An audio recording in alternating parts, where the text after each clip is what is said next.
Bonsoir et bienvenue dans ce 20h dont voici les titres. Entreprendre au Sénégal peut être parfois très studieux. En cette semaine mondiale de l'entrepreneuriat, la rédaction de GTV est allée à la rencontre de jeunes entrepreneurs qui mettent sur la sellette l'accès au financement et l'accompagnement dans la formation. Reportage à suivre. Symbole de l'amitié entre le Sénégal et le Maroc, la grande mosquée de Dakar, joyau architectural et symbole spirituel, célèbre ses 60 ans cette année. Construite en 1964, ce monument emblématique demeure un repère pour les fidèles et une source de fierté pour la communauté musulmane sénégalaise. Les détails dans ce journal.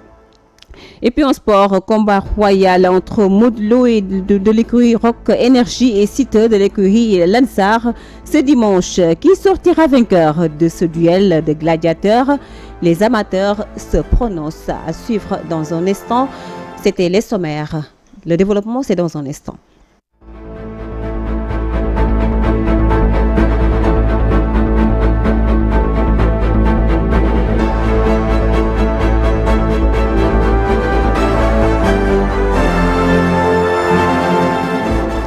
La semaine mondiale de l'entrepreneuriat se poursuit. Elle s'illustre à travers des rencontres, panels et expositions au Sénégal. Les jeunes de nos jours se lancent de plus en plus dans l'entrepreneuriat, mais le financement et la formation constituent des défis majeurs à relever.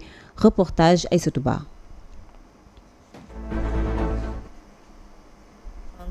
Partir de zéro, c'est choisir l'autonomie, mais c'est aussi choisir le chemin le plus difficile et le plus long.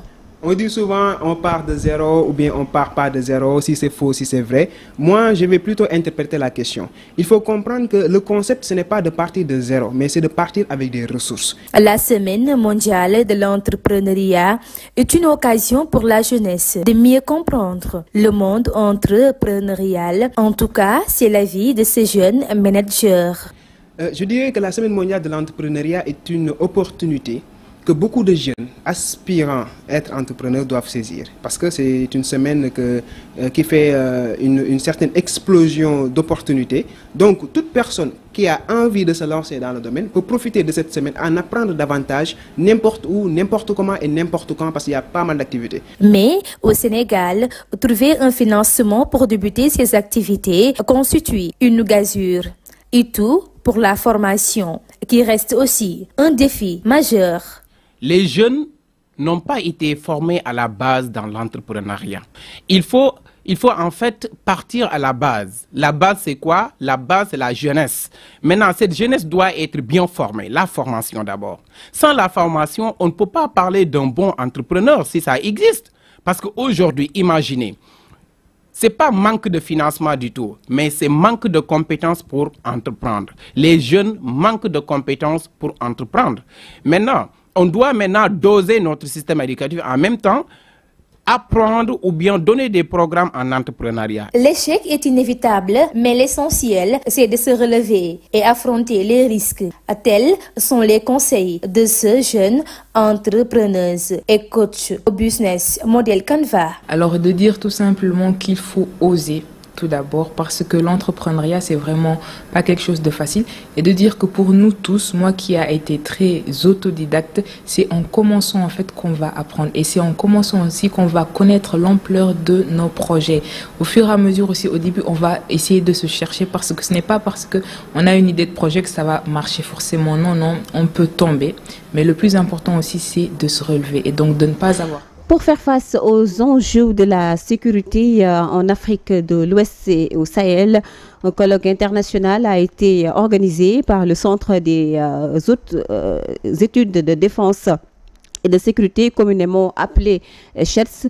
La rencontre a invité plutôt les participants à la réflexion à des questions de souveraineté et de sécurité en Afrique de l'Ouest au Sahel. Ces experts cherchent ainsi à apporter des solutions durables pour que la paix puisse revenir définitivement en Afrique. Voici quelques réactions recueillies par Ndéla Ndiaye. La sécurité est devenue une affaire collective parce que la sécurité, c'est d'abord l'absence de toute peur. la sécurité, c'est l'absence de toute violence. Et cette violence, elle peut venir du dehors comme du dedans. D'où l'importance d'avoir une réponse collective. Et cette sécurité, en essayant de réfléchir autour de cette question, forcément, elle est en lien avec la souveraineté. Pourquoi Afrique de l'Ouest et Sahel? Parce que les mêmes problèmes de sécurité se retrouvent dans les mêmes pays. Et comme ces problèmes n'ont pas de frontières, il est préférable que nous les traitions ensemble. L'objectif de ce colloque n'est pas de dire voilà la solution, mais d'inviter les experts à proposer des solutions qui seront en fait partagées avec les autorités de la CEDEAO et des 3 pays afin de voir comment faire en quelque sorte pour que l'unité puisse retrouver. Parce que sans cette unité, il sera très difficile de lutter contre l'insécurité qui règne dans la sous-région. L'une des grandes lignes de cette édition, il s'agit de la Fondation Mohamed VI des oulémas africains qui a célébré le 60e anniversaire de la mosquée de Dakar ce vendredi. Cet édifice qui a abrité l'événement est inauguré le 27 mars 1964 par le roi Hassan II du Maroc et Léopold Sédar Senghor, premier président du Sénégal, et symbolise l'amitié entre le Maroc et le Sénégal. Voici quelques propos recueillis par Amsatou Gano. La grande mosquée de Dakar a été conçue selon une architecture ancestrale marocaine. Une architecture plus que millénaire, symbole de l'amitié historique sénégalaise et marocaine.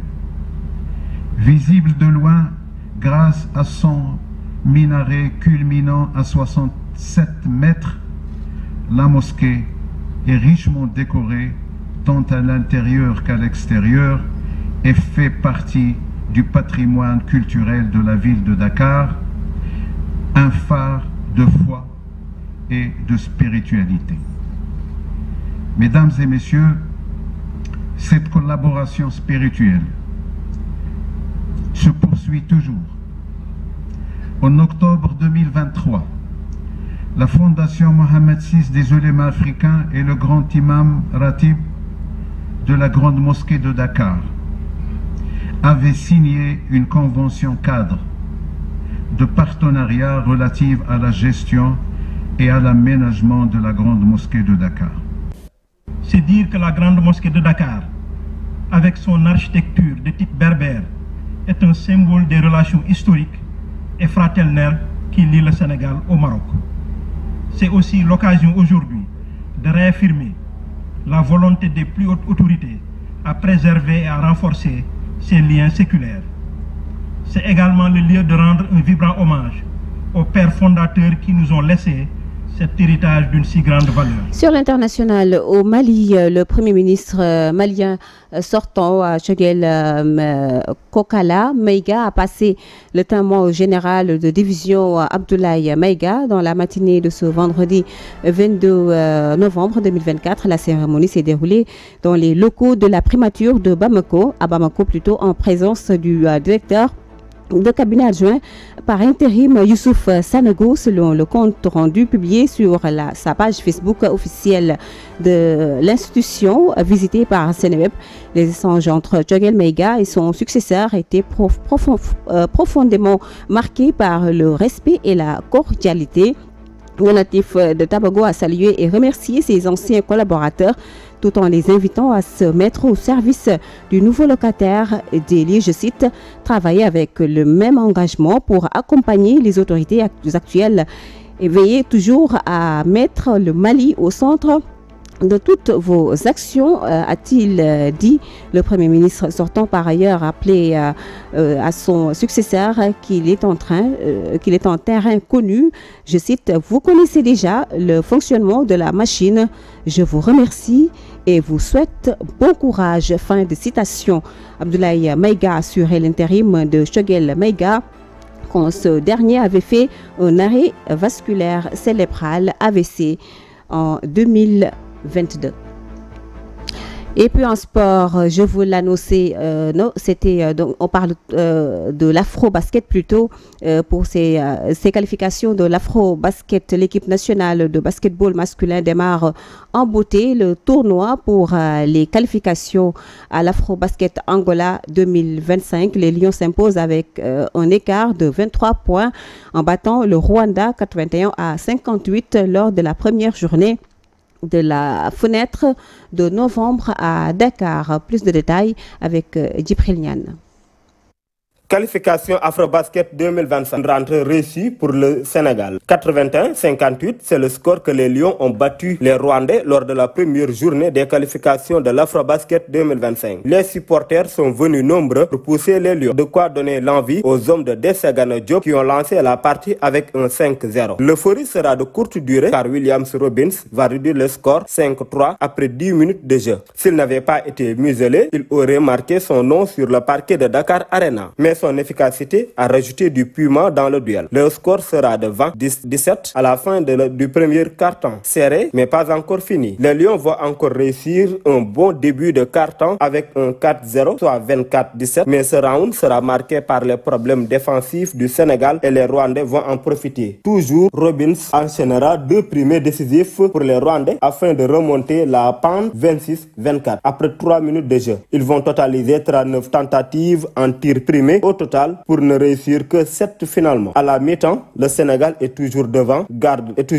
mais garde toujours des sueurs froides. 43-31. Au retour des vestiaires, les deux équipes ont gardé le même rythme, mais le Sénégal sera plus agressif dans le jeu. Et c'est Karim Mané qui s'illustre en ce début de round avec 5 points sur 9 réussis par le Sénégal en 4 minutes de jeu. Les deux tirs à 3 points de Silla et Branco vont calmer les deux ardeurs de l'adversaire. Temps mort pour stopper l'hémorragie, 60-39. Les Lions vont surfer sur l'efficacité pour boucler ce round 64-41. 23 points.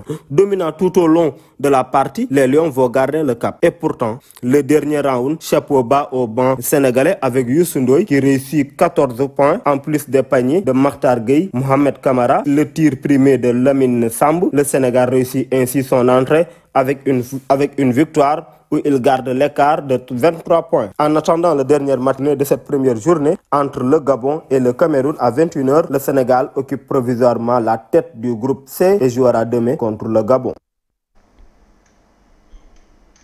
Oui, demain c'est aujourd'hui. Sachez également que donc le Sénégal, pour le compte de la deuxième journée des qualifications de l'Afro-Basket, l'équipe de basket s'est imposée tout à l'heure face au Gabon, 101-53, le score final.